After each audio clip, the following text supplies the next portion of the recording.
friends, welcome back to my channel. இன்னைக்கு நாம ஒரு ஈவினிங் ஸ்நாக்ஸ் தான் பண்ண போறோம். அதுவும் வாழைக்காய் வச்சு ஒரு பக்கோடா செய்ய போறோம். வாழைக்காயில நீங்க பஜ்ஜி செஞ்சிருப்பீங்க, நம்ம குழம்பு பொரியல் எல்லாம் செஞ்சிருப்பீங்க. இந்த மாதிரி செஞ்சிருப்பீங்களான்னு எனக்கு தெரியல. ஆனா ஈஸி, டேஸ்டி, கிறிஸ்பியான ஒரு ஈவினிங் ஸ்நாக் தான். நம்ம டக்குன்னு செஞ்சு எடுத்துட்டு வந்துடலாம். வாங்க செய்யறது எப்படின்னு பார்த்துக்கலாம். அதுக்கு முன்னாடி என்னோட சேனல் நீங்கள் ஃபஸ்ட் டைம் பார்க்குறீங்கன்னா மறக்காமல் லைக் பண்ணி ஷேர் பண்ணி சப்ஸ்கிரைப் பண்ணுங்கள். சப்ஸ்கிரைப் பண்ணும்போது ஆளுங்கிற ஆப்ஷன் எனேபிள் பண்ணி விட்டுருங்க. அப்போ தான் நான் போடுற நோட்டிஃபிகேஷன் எல்லாம் உங்களுக்கு வந்து சேரும். என்னோடய வீடியோ பிடிச்சிருந்தா மறக்காமல் லைக் பண்ணுங்கள். வாழைக்காய் பக்கோடா செய்கிறதுக்கு நான் 2 வாழைக்காய் எடுத்திருக்கேன். இது நம்ம நல்லா க்ளீன் பண்ணி தோலெல்லாம் ரிமூவ் பண்ணி எடுத்துகிட்டு வந்துடலாம். வாழைக்காய் பஜ்ஜிக்கு நம்ம எப்படி க்ளீன் பண்ணுவோம் அந்த மாதிரி தோலெல்லாம் கொஞ்சம் இருந்தாலும் எந்த பிரச்சனையுமே இல்லை. அப்புறம் பார்த்திங்கன்னா நம்ம கேரட்டு பீட்ரூட்டெல்லாம் நம்ம பொரியலுக்கு சொரவும் இல்லையா, அந்த மாதிரி இந்த வாழைக்காயை நல்லா சொரவி எடுத்துடலாம்.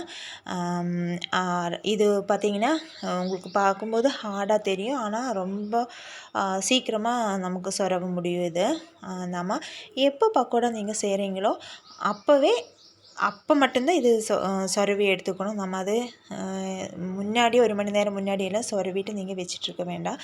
ஏன்னா இது கருத்து போயிடும். அது இல்லாமல் கொஞ்சம் அதோட ஈரப்பதம் கொஞ்சம் நல்லாவே வந்துடும். அதனால் நீங்கள் எப்போ செய்கிறீங்களோ அப்போ சொரவி எடுத்துக்கோங்க. அப்புறம் பார்த்திங்கன்னா ஒரு மீடியம் சைஸுக்கு பெரிய வெங்காயம் நீல வாட்டில் நல்லா கட் பண்ணி போட்டிருக்கேன்.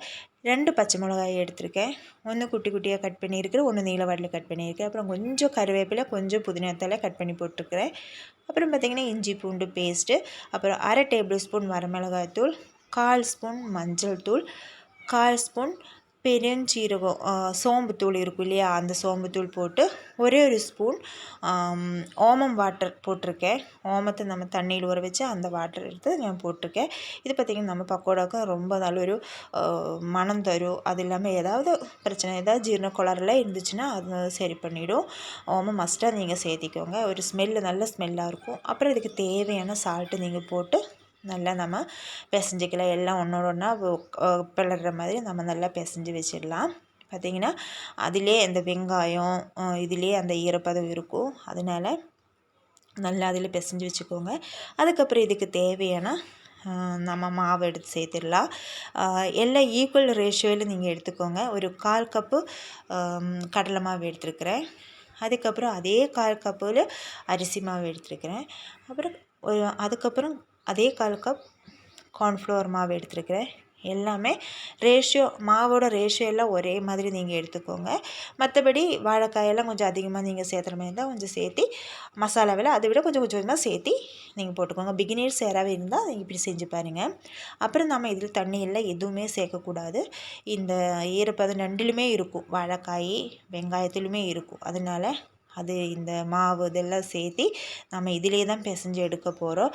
உங்களுக்கு இல்லை கொஞ்சம் நல்லா பிசைஞ்சிட்டுமே கொஞ்சம் மாவு அதிகமாகிருச்சு அந்த மாதிரி இருந்தால் கொஞ்சமாக மட்டும் தண்ணி மேலால் நீங்கள் தொளிச்சு விட்டுருங்க, அவ்வளோதான். ஆனால் ரொம்ப தண்ணியெல்லாம் தெளிக்கக்கூடாது. இதிலே உங்களுக்கு போதுமான தண்ணி இருக்கும். பார்த்திங்கன்னா பாருங்கள், எல்லாம் கரெக்டாக வந்துடுச்சு.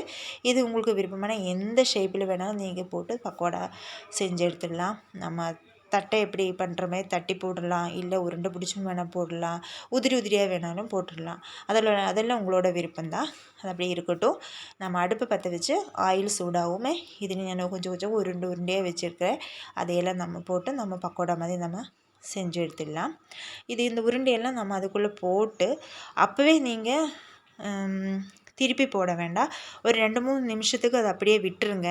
இல்லைன்னா அது நல்லா உடஞ்சி போகிறதுக்கு சான்சஸ் இருக்குது. அதனால ஒரு 3 நிமிஷத்துக்கு விட்டதுக்கப்புறம் நீங்கள் திருப்பி போட்டுக்கலாம். அப்போ தான் அந்த ஆயில் இருந்து அதெல்லாம் செப்பரேட்டாக நல்லா வந்துடும். இப்போ பாருங்கன்னா நம்மளோட பக்கோடா நம்ம ரெடி ஆயிடுச்சு. இது குழந்தைகளுக்கெல்லாம் ஸ்கூல் விட்டு வரும்போது ஈவினிங் ஸ்நாக்ஸாக நீங்கள் செஞ்சு கொடுத்துடலாம். வாழைக்காயெல்லாம் நிறைய பேருக்கு பிடிக்காது குழந்தைகளுக்கு. இப்படி செஞ்சு கொடுத்தா அவங்களுக்கு தெரியாமல் அவங்க உள்ளே போய்க்குவாங்க. இது பார்த்திங்கன்னா நீங்களும் பாருங்கள், ரொம்ப கிறிஸ்பியாக இருக்கும். இது புதுசாக இருக்குது இந்த வீடியோஸ் அப்படின்னு நீங்கள் நினச்சிங்கன்னா உங்கள் ஃபேமிலிஸ் ரிலேட்டிவ்ஸுக்கெல்லாம் நீங்கள் ஷேர் பண்ணுங்கள். மறக்காமல் லைக் பண்ணி சப்போர்ட் பண்ணுங்கள். டாடா, பாய்.